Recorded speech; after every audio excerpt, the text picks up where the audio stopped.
ಕೆಲವೊಂದು ಸಿನಿಮಾಗಳನ್ನು ನೀವು ನೋಡಿದ್ದೀವಿ. ಅದು ಹೆಂಗೆ ಅಂತಂದರೆ, ಈ ನಾಯಕ ಏನಾದರೂ ತಪ್ಪು ಮಾಡ್ತಾನಲ್ಲ, ಅಂದರೆ ಸಮಾಜದ ಉದ್ಧಾರಕ್ಕೆ ಮಾಡುವಂಥ ತಪ್ಪುಗಳು ಅಥವಾ ತಮ್ಮ ಕುಟುಂಬ ಉಳಿಸುವಂಥ ತಪ್ಪುಗಳು, ಇಂಥದ್ದು ರವಿಚಂದ್ರನ್ ಮೊನ್ನೆ ಒಂದು ಸಿನಿಮಾ ಬಂದಿತ್ತು, ನೀವೆಲ್ಲ ನೋಡಿದ್ದೀವಿ ಅದನ್ನು. ಎಷ್ಟರ ಮಟ್ಟಿಗೆ ಅಂದರೆ ಎಲ್ಲೂ ಕೂಡ ಸಾಕ್ಷ್ಯಗಳು ಸಿಗಬಾರದು, ಆ ರೀತಿ ಅದನ್ನು ಪ್ಲಾನ್ ಮಾಡ್ತಾ ಹೋಗ್ತಾರೆ. ಆ ದೃಶ್ಯದಲ್ಲಿ ಆ ಪ್ರತಿ ದೃಶ್ಯನೂ ಕೂಡ ಅದು ಹೆಂಗೆ ಅವನ ಬುದ್ಧಿವಂತಿಕೆಗೆ ಸಾಕ್ಷಿ ಆಗುತ್ತೆ. ಅದಕ್ಕೆ ಪೂರ್ತಿ ಉಲ್ಟಾ ಈ ದೃಶ್ಯ. ಎಷ್ಟರ ಮಟ್ಟಿಗೆ ಅಂದರೆ ಇದು ಈ ಕೈ ಕೊಟ್ಟು ಹಗ್ಗ ಕಟ್ಸ್ಕೊಳ್ತಾರೆ ಅಂತಾರಲ್ಲ, ಹಾಗೆ ಎಲ್ಲದನ್ನೂ ಕೂಡ ಸಿಕ್ಕಾಕಬೇಕು ಅಂತಲೇ ಮಾಡಿದ್ರಾ ಅನ್ನೋ ರೀತಿಯಲ್ಲಿದೆ. ಯಾಕಂದರೆ ಇವರ ಸಾಕ್ಷ್ಯಾಧಾರಗಳಿದಾವೆ, ಸಿಕ್ಕಿದಾವಲ್ಲ, ಇವೆಲ್ಲವೂ ಕೂಡ ಇವರ ಪಾತ್ರ ಏನಿದೆ ಅನ್ನೋದಕ್ಕೆ ಒಂದೊಂದು ಪುಷ್ಟಿ ಕೊಡ್ತಾ ಹೋಗ್ತವೆ ಅಂಥ ಸ್ಥಿತಿ. ಅಂದರೆ ಪ್ರತಿ ವಿವರಗಳು ಕೂಡ ಇವರ ಪಾತ್ರವನ್ನು ಸಾರಿ ಹೇಳ್ತಾ ಇವೆ. ಇನ್ನು ತಪ್ಪಿಸ್ಕೊಳ್ಳುವಂಥ ಬಗೆ ಹೇಗೆ, ಅದೇ ಪ್ರಶ್ನೆ.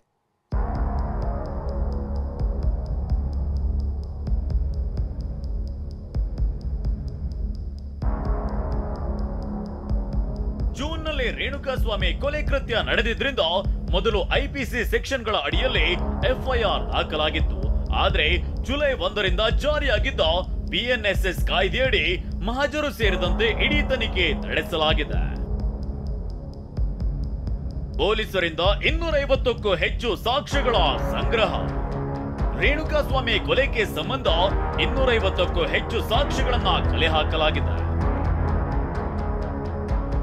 ರೇಣುಕಾಸ್ವಾಮಿಯನ್ನ ಕಿಡ್ನಾಪ್ ಮಾಡಿ ಕರೆತಂದು ಶೆಡ್ನಲ್ಲಿ ಹಲ್ಲೆ ಮಾಡಿದ್ದು, ಕೊಲೆ ಬಳಿಕ ರಾಜಕಾಲುವೆಗೆ ಶವ ಬಿಸಾಡಿದ್ದು, ಸಾಕ್ಷ್ಯ ನಾಶ ಮಾಡಲು ಯತ್ನಿಸಿದ್ದು, technical evidence, post mortem report, CCTV ದೃಶ್ಯಾವಳಿ, ಡಿವಿಆರ್, ವಿಧಿವಿಜ್ಞಾನ ಪ್ರಯೋಗಾಲಯದ ವರದಿಗಳು, ದರ್ಶನ್ ಕೂದಲು, ಬಟ್ಟೆ, ಫಿಂಗರ್ ಪ್ರಿಂಟ್, ಹಲ್ಲೆ ಮಾಡಲು ಬಳಸಿದ ವಸ್ತು, ಆಯುಧಗಳು, ವಾಟ್ಸ್ಆಪ್ ಮೆಸೇಜ್, ಮೊಬೈಲ್ ರಿಟ್ರೀವ್ ಮಾಹಿತಿ, ಹಣ ವರ್ಗಾವಣೆ ದಾಖಲೆ, ಐ ವಿಟ್ನೆಸ್ ಗಳಿಂದ ಸಿಆರ್ಪಿಸಿ ಸೆಕ್ಷನ್ 164 ಅಡಿಯಲ್ಲಿ ನ್ಯಾಯಾಧೀಶರ ಮುಂದೆ ದಾಖಲಿಸಿರುವ ಹೇಳಿಕೆಗಳು, 17 ಆರೋಪಿಗಳ ಸ್ವಇಚ್ಛಾ ಹೇಳಿಕೆಗಳು, ಹೀಗಾಗಿ ಹಲವು ಅಂಶಗಳನ್ನ ಚಾರ್ಜ್ ಶೀಟ್ ನಲ್ಲಿ ದಾಖಲಿಸಲಾಗಿದೆ.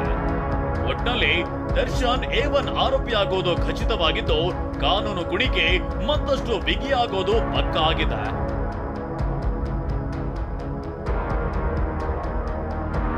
ಶಿವಪ್ರಸಾದ್, TV9 ಬೆಂಗಳೂರು.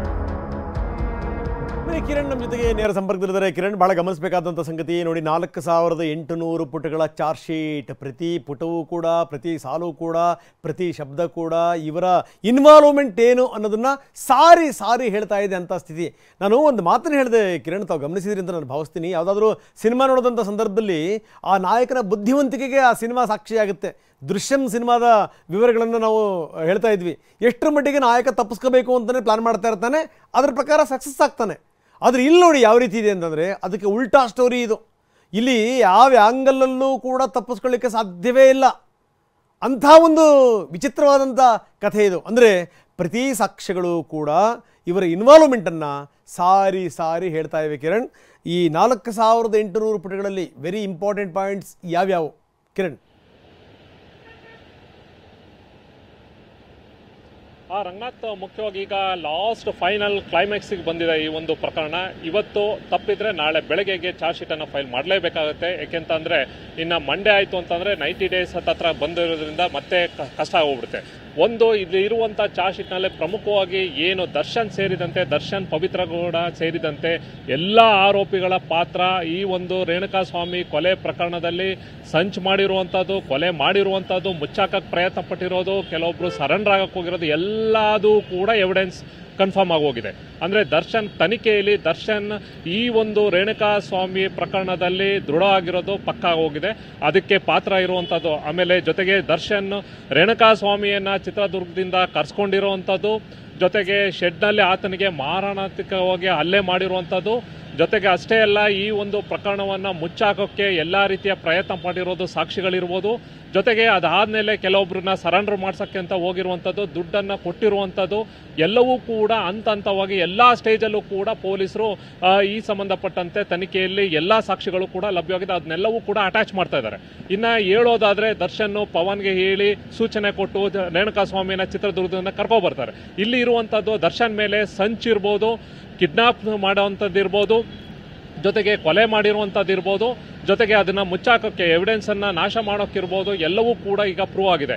ಒಂದು ಈಗ ಇರುವಂತದ್ದು ಕೆಲವೊಂದು ವಿಡಿಯೋಗಳು ಅಂದ್ರೆ ಟೆಕ್ನಿಕಲ್ ಎವಿಡೆನ್ಸ್ಗಳು, ಮುಖ್ಯವಾಗಿ CCTV ಇರ್ಬೋದು, ಮೊಬೈಲ್ ಫುಟೇಜ್ಗಳ, ಮೊಬೈಲ್ ಟವರ್ ಲೊಕೇಶನ್ಸ್ ಇರ್ಬೋದು, ಎಲ್ಲವೂ ಕೂಡ ಟ್ಯಾಲಿ ಆಗ್ತಾ ಇದೆ. ಅಂದ್ರೆ ಒಂದು ಎಕ್ಸಾಂಪಲ್ ಏನು ಅಂತಂದ್ರೆ ರಂಗನಾಥ್ ಮುಖ್ಯವಾಗಿ ಈಗ ಆತ ಸ್ಟೋನಿ ಬ್ರೂಕ್ ಅಲ್ಲಿ ಕೂತಿರ್ತಾನೆ ಅಂದ್ರೆ ಅಲ್ಲಿದ್ದಾಗ ಅಲ್ಲಿ ಆತ ಏನು ಡ್ರೆಸ್ ಅನ್ನು ಹಾಕೊಂಡಿದ್ದಾನೆ, CCTV ಇಲ್ಲಿ ಇರುವಂತ ಟೈಮಿಂಗ್ಸ್ ಏನು, ಆತ ಮೊಬೈಲ್ ಇದ್ದಾಗ ಮೊಬೈಲ್ ಇದೇ ಲೊಕೇಶನ್ ಅಲ್ಲಿ ಇದ್ದ, ಜೊತೆಗೆ ಅಲ್ಲಿದ್ದಂತ ಕೆಲಸ ಮಾಡ್ತಾರೋ ಐ ವಿಟ್ನೆಸ್ ಅಂದ್ರೆ ದರ್ಶನ್ ಆ ಟೈಮಲ್ಲಿ ಅಲ್ಲಿದ್ದ. ನಂತರ ಶೆಡ್ಡಿಗೆ ಬಂದ ತಕ್ಷಣ ಆತ ಅಲ್ಲಿಂದ ರೋಡಿಗೆ ಬರ್ಬೇಕಾದ್ರೆ ರೋಡಲ್ಲಿ ನೋಡಿರುವಂಥದ್ದು, ಆತ ವೆಹಿಕಲ್ ಅಲ್ಲಿರುವಂಥ ಆತ ವೆಹಿಕಲ್ ಒಳಗಡೆ ಕೂತ್ಕೊಂಡಿರುವಂಥದ್ದು, ಅದು CCTV ಫುಟೇಜ್ ಇರ್ಬೋದು, ಏನು ರಸ್ತೆಯಲ್ಲಿ ಸಿಗುವಂಥದ್ದು. ಆಮೇಲೆ ಶೆಡ್ಡಲ್ಲಿ ಬಂದ ತಕ್ಷಣ ಅಲ್ಲಿ ಶೆಡ್ ಒಳಗಡೆ ಬಂದಿದ್ದಾಗ ಅಲ್ಲಿ ಐ ವಿಟ್ನೆಸ್ ಇರ್ಬೋದು, ಜೊತೆಗೆ ಅಲ್ಲಿ ಆತನ ಮೇಲೆ ಅಲ್ಲೇ ಮಾಡಿರುವಂಥ ವಿಡಿಯೋ ಇರ್ಬೋದು.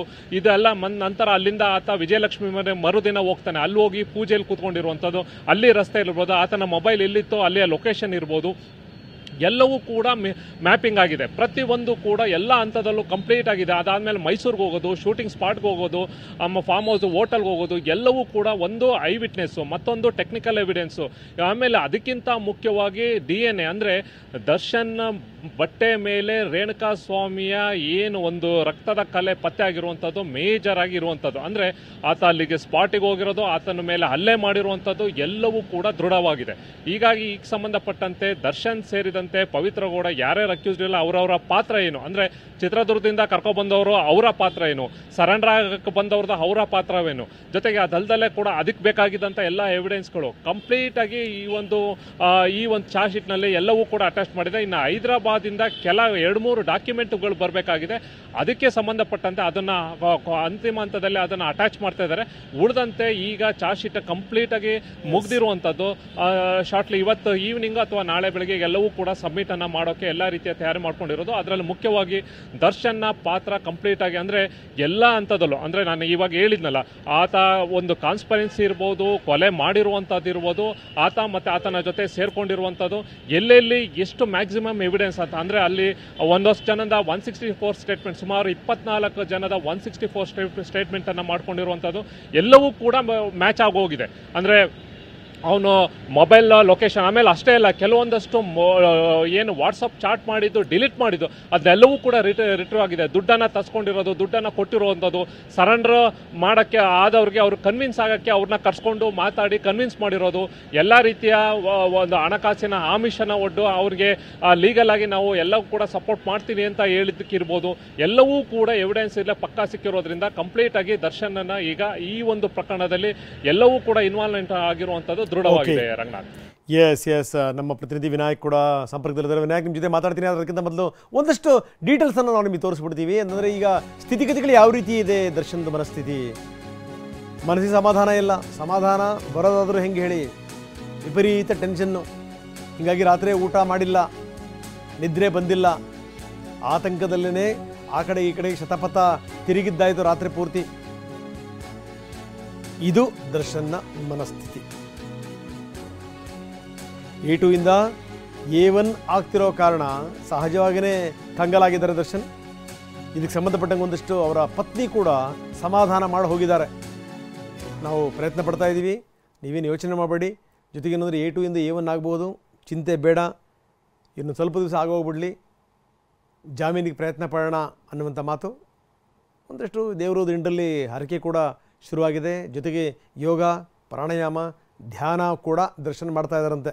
ಬಹುಶಃ ಅವರು ಜೀವನದಲ್ಲಿ ಮಾಡಿದ್ರು ಇಲ್ವೋ ಗೊತ್ತಿಲ್ಲ, ಆದರೆ ಈಗ ಮಾಡ್ತಾ ಇದ್ದಾರೆ. ಯಾಕಂದರೆ ಮನಸ್ಸಿಗೆ ಶಾಂತಿ ನೆಮ್ಮದಿ ಬೇಕೇ ಬೇಕು, ಇಲ್ಲ ಅಂತಂದರೆ ಧ್ಯಾನದಿಂದ ಮಾತ್ರ ಅದು ಸಾಧ್ಯ, ಅದು ಗೊತ್ತಾಗಿರಬೇಕು ಫೈನಲಿ ಅವರಿಗೆ. ವಿನಾಯಕ್ ನಮ್ಮ ಪ್ರತಿನಿಧಿ ನಮ್ಮ ಜೊತೆಗೆ ನೇರ ಸಂಪರ್ಕದಲ್ಲಿದ್ದಾರೆ. ವಿನಾಯಕ, ನಾವು ಇಲ್ಲಿ ತನಕ ಏನೇನೋ ಅನ್ನೋ ವಿವರಗಳನ್ನ ನಮ್ಮ ಕಿರಣ್ ಕೊಡ್ತಾಯಿದ್ರು. 4800 ಪುಟಗಳಲ್ಲಿ ಏನೇನು ವಿವರಗಳಿದೆ ಅದನ್ನು ನಾವು ನೀವು ಕೇಳಿದ್ವಿ. ನಂಬರ್ 1. ನಂಬರ್ 2 ಏನಂದರೆ ಎಲ್ಲ ಸಾಕ್ಷ್ಯಾಧಾರಗಳಿವೆ. ಹೀಗಾಗಿ ಏನಂದರೆ A2 ಇಂದ A1 ಬರ್ಬೋದು. ಹೀಗಾಗಿ ಮನಸ್ಸಿಗೆ ಶಾಂತಿ ಇಲ್ಲ, ನೆಮ್ಮದಿ ಇಲ್ಲ, ಸಮಾಧಾನ ಅನ್ನುವಂಥದ್ದು ಸತ್ತೇ ಹೋಗಿದೆ ಅಂಥ ಸ್ಥಿತಿ. ಹೇಗಿದೆ ಅಂತೆ ಸ್ಥಿತಿಗತಿಗಳು ವಿನಾಯಕ್? ಖಂಡಿತ ರಂಗನಾಥ್, ಕಳೆದ 6 ದಿನಗಳಿಂದ ಕೂಡ ಬಳ್ಳಾರಿ ಸೆಂಟ್ರಲ್ನಲ್ಲಿರ್ತಕ್ಕಂಥ A2 ಆರೋಪಿ ನಟ ದರ್ಶನ್ ಸಾಕಷ್ಟು ಸಮಸ್ಯೆನ ಅನುಭವಿಸ್ತಾರೆ ಅಂತ ಹೇಳ್ಬೋದು. ಯಾಕಂತಂದರೆ ಪರಪ್ಪನಗರದಲ್ಲಿ ಸಿಕ್ಕಿರ್ತಕ್ಕಂಥ ಫೆಸಿಲಿಟಿ ಬಳ್ಳಾರಿಯ ಸೆಂಟ್ರಲ್ ಜೈಲಿನಲ್ಲಿ ಸಿಗೋದು ಸಾಕಷ್ಟು ಕಷ್ಟ ಸಾಧ್ಯ. ಹೀಗಾಗಿ ಇರುವಂತಹ 12/6 ಈ ಒಂದು ಸೆಲ್ನಲ್ಲಿ ಸಾಕಷ್ಟು ಸಮಸ್ಯೆನ ಅನುಭವಿಸ್ತಾ ಇರ್ತಕ್ಕಂಥ ದರ್ಶನ್ ಅವರು ಕಳೆದ 3 ದಿನಗಳಿಂದ ಕೂಡ ಒಂದು ಸರ್ಜಿಕಲ್ ಸರ್ಜರಿ ಬೇಕಂದ್ರೂ ಕೂಡ ನಿರಂತರವಾಗಿ ವಿನಮ್ರವಾಗಿ ಬೇಡ್ಕೊಳ್ತಾ ಬಂದರು. ಕಣ್ಣೀರು ಹಾಕುವಂಥ ಪರಿಸ್ಥಿತಿ ಬಂತು. ಹೀಗಾಗಿ ಇಲ್ಲಿರ್ತಕ್ಕಂಥ ಸಿಚುವೇಶನ್ ಗಮನಿಸ್ತಾ ಇದ್ದಾರೆ. ನಿಜಕ್ಕೂ ಕೂಡ ಅವರು ನರಕ ಅನುಭವಿಸ್ತಾ ಇದ್ದಾರೆ ಅಂತ ಹೇಳ್ಬೋದು. ಜೊತೆಗೆ ವಿಜಯಲಕ್ಷ್ಮಿ ಅವರು ಕೂಡ ಭೇಟಿ ಬಳಿಕ ಇಲ್ಲಿರ್ತಕ್ಕಂಥ ಸಿಚುವೇಶನ್ ಬಗ್ಗೆ ಅಂದರೆ ಚಾರ್ಜ್ ಶೀಟ್ ಸಲ್ಲಿಕೆ ವಿಚಾರ ಆಗಿರ್ಬೋದು ಮತ್ತು A2 ಆರೋಪಿಯಿಂದ A1 ಆಗುವಂಥ ವಿಚಾರ ಆಗಿರ್ಬೋದು ಸಾಕಷ್ಟನ್ನು ಕೂಡ ಗಮನಿಸುವ ಮೂಲಕವಾಗಿ ಈಗ ಸಮಸ್ಯೆಯನ್ನು ಅನುಭವಿಸ್ತಾ ಇದ್ದಾರೆ. ಜೊತೆಗೆ A2 ಇಂದ A1 ಆಗ್ತಾ ಇರೋಂಥ ದರ್ಶನ್ ಅವ್ರ ಬಗ್ಗೆ ಗೊತ್ತಾಗಿರ್ತಕ್ಕಂಥ ಮಾಹಿತಿ ವಿಚಾರವಾಗಿ ಸಾಕಷ್ಟು ಸಮಸ್ಯೆನ ಅನುಭವಿಸ್ತಾ ಇರ್ತಾರೆ ದರ್ಶನ್ ಅವರು. ಆತಂಕಕ್ಕೆ ಒಂದು ರೀತಿ ಒಳಗಾಗಿರುವಂಥದ್ದು ಮತ್ತು ಮಾನಸಿಕವಾಗಿ ಸ್ಟ್ರೆಸ್ಗೆ ಒಳಗಾಗಿರುವಂಥದ್ದು. ಕ್ಷಣದ ಮಾಹಿತಿಯನ್ನು ಇಲ್ಲಿರ್ತಕ್ಕಂಥ ಜೈಲು ಸಿಬ್ಬಂದಿಗಳ ಬಗ್ಗೆ ಮಾಹಿತಿಯನ್ನು ಪಡ್ಕೊಳ್ಳೋಕ್ಕೆ ಕಾತರವಾಗಿರುವಂಥದ್ದು.